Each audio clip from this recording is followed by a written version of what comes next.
ঘড়ির কাঁটা বাজে সকাল 8টা। হ্যাঁ, আজকে কিন্তু আর বাজার করতে গেলাম না। প্রত্যেক দিনের মতন তোমাদের সামনে নতুন একটা ভিডিও নিয়ে চলে এলাম আমি। নমস্কার সবাইকে, সবাই কেমন আছো? মা কালীদয় খুব খুব ভালো আছো, আমিও খুব ভালো আছি। এখন থেকেই ব্লগটা স্টার্ট করলাম। হ্যাঁ, সকাল সকাল রান্না চাপানোর কারণ হচ্ছে তাড়াতাড়ি দোকানে যাব। আজ মঙ্গলবার। আমি তো ভেবেছিলাম দোয়েল মনে আজকে স্কুলে যাবে, তার জন্য তাড়াতাড়িটা রান্না চাপাবো। আর আজকে মেনুতে ছিল শুটকি মাছ। শুটকি মাছ খেতে আমরা ভীষণ ভালোবাসি সবাই। চলো আনাজ টানাজগুলো তো কেটে নিলাম, তার আগে স্যারের জন্য একটু টিফিন কিনে আনলাম।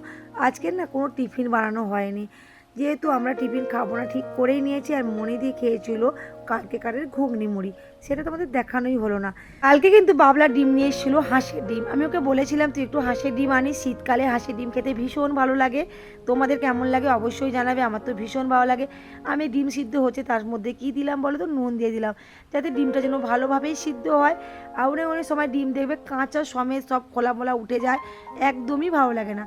তারপরে তো এই যে শুকো মাছটা, এটা একটা দিদিভাই একটা দোকানে এসেছিলো, শুটকি মাছটা রাখতে দিয়েছিলো। যখনই গন্ধ পেয়েছিলাম শুটকি মাছের গন্ধ, তখন বললাম তোমার ব্যাগে কি শুটকি মাছ আছে? তখন উনি বললো তুমি কি খাবে? আমি বললাম শুটকি মাছ, এই মাছটা আমি খাই না, বাট নিয়ারি শুকোটাই খাই। আমি বলছি আমার তোমার দাদাভাই খায়, বলতে বললো তাহলে এমনি একটু নাও। হ্যাঁ, সেও কিন্তু অন্য লোকের কাছে চেয়ে নিয়ে এসেছিলো। আর এই মাছের কি দাম, কিন্তু বেশ অল্পই দিই, আমরা বেশি মাছ খাই না, অল্প মাছ। আর সবজি একটু বেশি দিয়ে এত সুন্দর করে রান্না করি তো, মানে ওই দিয়েই ভাত খাওয়া হয়ে যায়। আমি কিন্তু এই মাছটা খাই না, কিন্তু এই তরকারিটা খাই। মানে মাছ খাবো না, কিন্তু সবজিটা দিয়ে ভাত মানে এক থালা খাওয়া হয়ে যাবে, মানে এতটা যেতে ভালোবাসি। আর তোমরা যদি খাও নাকি অবশ্যই জানাবে। আর আমরা কিন্তু এই মাছ অনেক টাকা দিয়েই কিনে আনি, সারা বছর ধরেই খাই।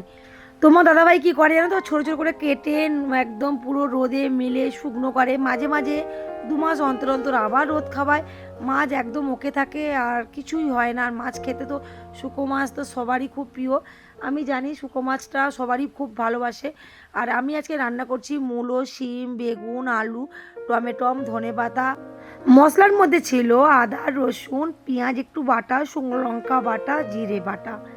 কিন্তু গরম মশলাটা ছিল না, বাট গরম মশলাটা দিলে আলু একটু মানে জমে যেত। কিন্তু তোমরা যে দেখছো না, অল্প অল্প নাড়ছি, অল্প অল্প না, একদম রসিয়ে কষিয়ে রান্নাটা করছি অনেকক্ষণ ধরে। দোয়েলের না আজকে না একটু শরীরটা খারাপ করার মতন গো, মানে ওয়েদারটা চেঞ্জ হচ্ছে বলে নাকি জানি না, ও শুধু বলছে মা মাথাটা টিপ টিপ করছে। বাড়িতে ছিল প্যারাসুটামল, আমি দিয়ে দিলাম। আর বললাম যে তোকে আজকে স্কুলে যেতে হবে না, তুই একটু রেস্ট নে।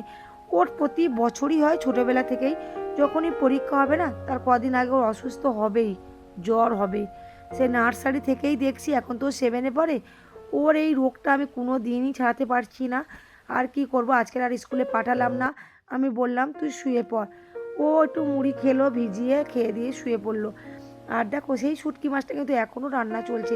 যখন দেখলাম সবজিগুলো একদম ভাজা ভাজা হয়ে গেছে, তখনই কিন্তু আমি একদম দিয়ে দিলাম সেই যে ভেজে রাখা মাছটা না, নুন হলুদ লঙ্কার গুঁড়ো দিয়ে মাছটা ভাজছিলাম, রূপবাটি মাছ দিয়ে দিলাম, আর টমেটো আর ধনেপাতা দিয়ে দিলাম। চলো আবার নাড়াচাড়া করি। নাড়াচাড়া করতে করতে দেখে আমার না কথা বলবো কি, জিভে মনে জল বেরিয়ে আসছে। বললাম না মাছ খাই না, কিন্তু তরকারিটা আমি খাই। আর এই তরকারিটা দিয়ে আমরা মুড়িও খাই, তাহলে কতটা ভালোবাসি ভেবে নাও। চলো এবার আমি একটু গরম জল দিয়ে দিলাম। আর বেশি বক বক করলে হবে না, যেহেতু আমাকে দোকানে বেরোতে হবে। তার আগে আমি একটু ঘুগনি মুড়ি খেয়ে নিই, যেহেতু মনি দিয়ে খেয়ে গেছে, আর কিছুটা ঘুগনি ছিল। কাল রাত্রে না আমি কিছুই খাইনি, আর এখন না কয়েকটা দিনই আমি রাত্রে আর খাচ্ছি না। সন্ধ্যাবেলা যদি কিছু খেয়ে নিই না, রাত্রে যেন গলার কাছে কী একটা যেন আটকে থাকে, মানে কিছুই খেতে ইচ্ছা করে না।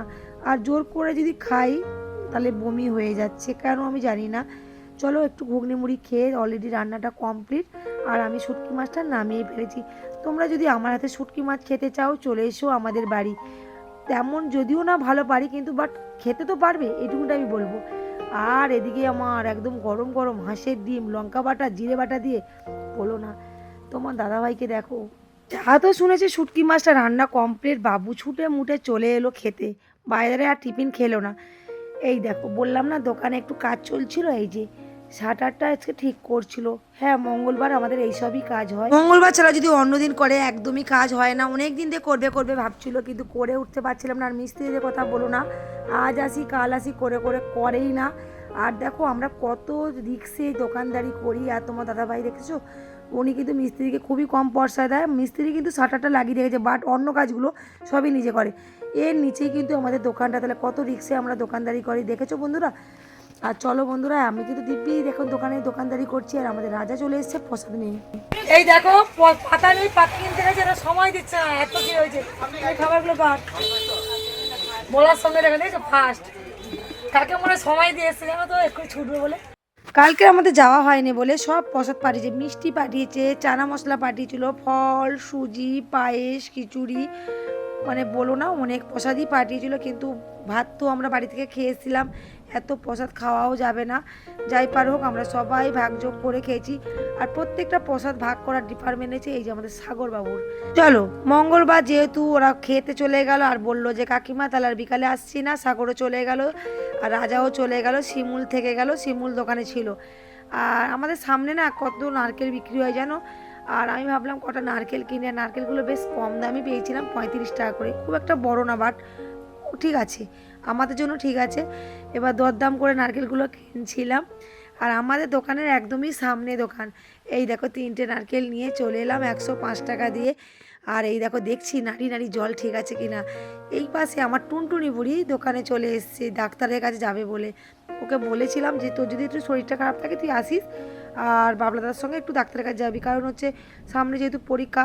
আমি আবার দেখছিলাম ওর ঘাড়ের কাছে ব্যথাটা কেমন আছে। হ্যাঁ দেখছি অনেকটা কমেছে, যখনই ওষুধ খাই তখনই কমে, তারপর দেখি আবার যেই কে সেই। এই দেখো অনেকটা কিন্তু ভালো হয়ে গেছে, দেখলেই বুঝতে পারবে তোমরা। মেয়ে তো প্রচুর চিন্তা হয়, পরের ঘরে যাবে যদি কিছু হয়। আমার তো ভীষণ খুব শখের মেয়ে, বলবো কি, যখন আমার মেয়ে হয়নি তখন থেকেই আমার খুব ইচ্ছে ছিল আমার জন্য একটা মেয়ে হয়। মার কাছে ছেলে বা মেয়ে সবাই সমান। হ্যাঁ মা বলে কথা, মা শব্দের অর্থটা সত্যি শুনতে কেমন লাগে জানি না, আমার কাছে তো মধুর লাগে। চলো বন্ধুরা, আজকে অনেকটাই বক বক করে ফেললাম, এবার চলো আজকে ভিডিওটা এখানেই অফ রাখি। কালকে নতুন একটা ভিডিও চলে আসবে, ততক্ষণ তোমরা ভালো থেকো, সুস্থ থেকো, টাটা।